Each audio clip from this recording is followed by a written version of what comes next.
Hey guys, my name is Mo. I purchased this MacBook and it's a little bit frustrating that I traded in, upgraded my 16-inch.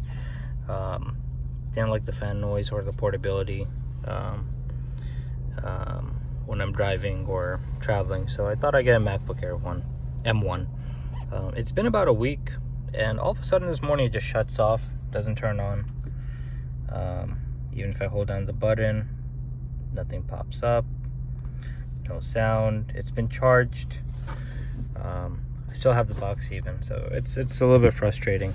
I bought Macs, plenty of them from Apple, but I don't recommend getting the M1 because of the hardware that I'm having. I had other issues as well. This was not just the only issue. I had where it would crash 2 or 3 times.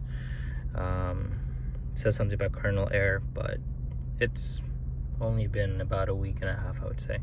But if someone is in my shoes and had it for about 2 months, it would be frustrating that if Apple didn't accept it. But because I'm within the 14 days, I can definitely get it exchanged a lot more easier.